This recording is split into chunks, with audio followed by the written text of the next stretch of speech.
les deux. Maintenant, on va donner la parole à un professeur qui ne mâche pas ses mots. Dans un livre, celui-ci, y a-t-il une erreur qu'ils n'ont pas commise? C'est le professeur Christian Perron, qui était d'ailleurs venu plusieurs fois ici sur ce plateau, celui de BFM Story. Professeur Perron, bonsoir. C'est vraiment un livre coup de gueule. Vous accusez tout simplement l'État d'incompétence et d'arrogance dans la gestion de l'épidémie, sur la chloroquine, les masques, les tests. C'est vraiment un livre féroce, hein. C'est vrai que c'est un peu la colère, parce que pendant 15 ans, j'ai présidé une commission qui a aidé les gouvernements à gérer les crises sanitaires, donc je connais ça de l'intérieur. Je ne suis pas le gars de la troisième mi-temps qui dit « il n'y a qu'à Faucon ». Dès le début, d'ailleurs, je n'ai jamais changé de message. J'ai trouvé ahurissant la façon dont la crise a été gérée, et j'étais sidéré par le discours de notre président hier qui a dit « tout va bien, on était les meilleurs », alors que regardez bien, la France est championne du monde de la mortalité quand on la compte bien, parce que souvent on nous présente la mortalité, le nombre de morts sur le nombre d'habitants. Quand on regarde la mortalité qu'on appelle la létalité dans le jargon scientifique, qui est le nombre de morts sur le nombre de cas, la France est la dernière du monde, à part peut-être le Yémen qui a beaucoup moins de cas. Pourquoi en fait? Et c'est hallucinant. On a presque 20% de morts de létalité. Les États-Unis en ont 6%. Le Portugal en a moins de 5%. Donc là, je suis très en colère parce que depuis le début, on n'a rien fait sur les masques. On disait qu'il n'y en a pas besoin parce qu'on n'en a pas. On n'a rien fait sur les tests. Alors que l'Allemagne a généralisé les tests dès le mois de janvier. Nous, on a attendu des mois. Puis on nous a dit finalement, il n'y a plus de réactifs pour faire les tests sur le marché. Et puis après, on nous a fait le coup de la chloroquine avec des études complètement bidons.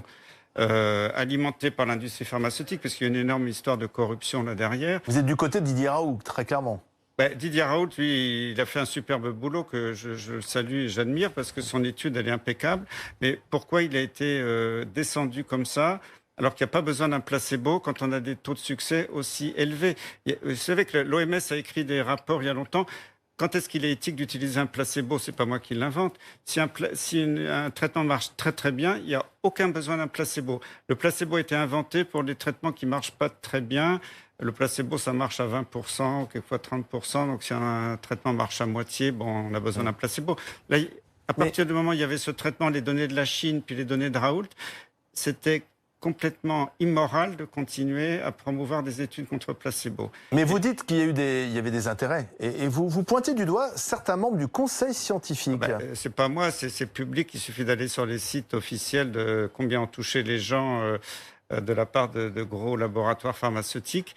D'ailleurs, il y a une publication récente qui vient de Didier Raoult, mais qui est assez féroce, mais qui montre qu'il y a une corrélation statistique parfaite entre le nombre de milliers d'euros qu'ont touché certains experts et leur positionnement sur la chloroquine. Donc tout ça, c'est public, c'est pas moi qui le dis.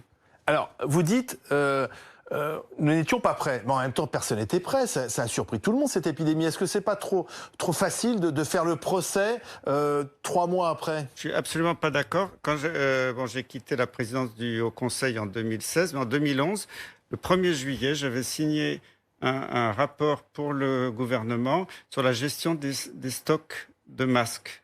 C'était après la pandémie grippale.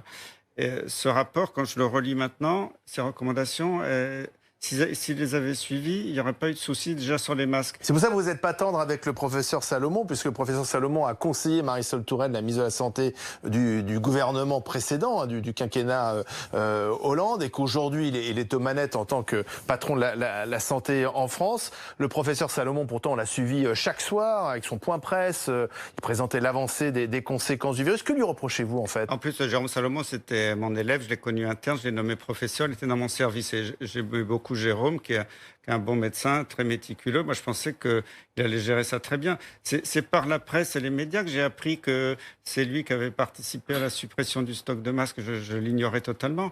Et quand Agnès Buzyn a annoncé dans le journal Le Monde qu'elle avait alerté Jérôme Salomon le 20 décembre en disant qu'il y aura une crise grave et qu'il ne s'est rien passé pendant tout le mois de janvier, pas de commande de masques, pas de commande de tests, alors que l'Allemagne a généralisé les tests. Ils ont dit à tous les laboratoires en Allemagne, faites des tests dès le 15 janvier. Donc en fait, on a perdu du temps. Et alors là, vous êtes particulièrement sévère avec Agnès Buzyn, qui était au départ de l'épidémie ministre de la Santé. Vous dites qu'elle ment, parce qu'elle ne peut pas dire à la fois, elle l'a dit publiquement, le risque d'importation depuis Wuhan de ce virus est quasi nul, ça elle l'a dit, et puis ensuite dire, quand j'ai quitté le ministère, j'étais en pleurs parce que je voyais la vague de tsunami qui était devant nous. C'est ça qui est terrible. Moi, je pense qu'il y a eu beaucoup de mensonges d'État. Ça me désole. C'est la première fois de ma vie que j'ai honte pour notre pays. J'ai jamais ressenti ça. Je pense qu'on Des mensonges d'État. Ah oui, bien mais sûr. Quel était l'intérêt de mentir à ce moment-là? Ça, les commissions parlementaires, tout ça pourront le dire. Mais je pense Elle commence demain. Alors, il y a le professeur Salomon, demain est entendu par la commission d'enquête parlementaire. Les Français ont tout ce que je dis aujourd'hui, tout haut, que j'écris dans mon livre, les Français découvriront dans mon livre des choses qui leur ont été cachées. Et malheureusement, il y a des choses très graves. Regardez, on a eu près de 30 000 morts en France. Si on avait utilisé la chloroquine pour tous, peut-être que 25 000 morts auraient été évitées. 25 000 morts évitées avec la Quand on compare avec chloroquine. les autres pays qui ont utilisé la chloroquine systématique, c'est évident, ça saute aux yeux. Mais tout ça a été masqué pour les intérêts de laboratoires pharmaceutiques qui voulaient promouvoir d'autres molécules. Et malheureusement, beaucoup de mes collègues ont touché beaucoup d'argent de ces laboratoires. Ça me désole, ces collègues, c'était des amis. J'ai du mal à comprendre tout ça. Mais c'est la réalité. Et moi, je suis désolé, je ne peux pas accepter ça. La suite dans ce livre, hein. Y a-t-il une erreur qu'ils n'ont pas commise, Covid-19, l'union sacrée de l'incompétence et de l'arrogance chez Albin Michel, signé professeur Christian Péronne. Merci d'être venu sur le plateau de BFM Story.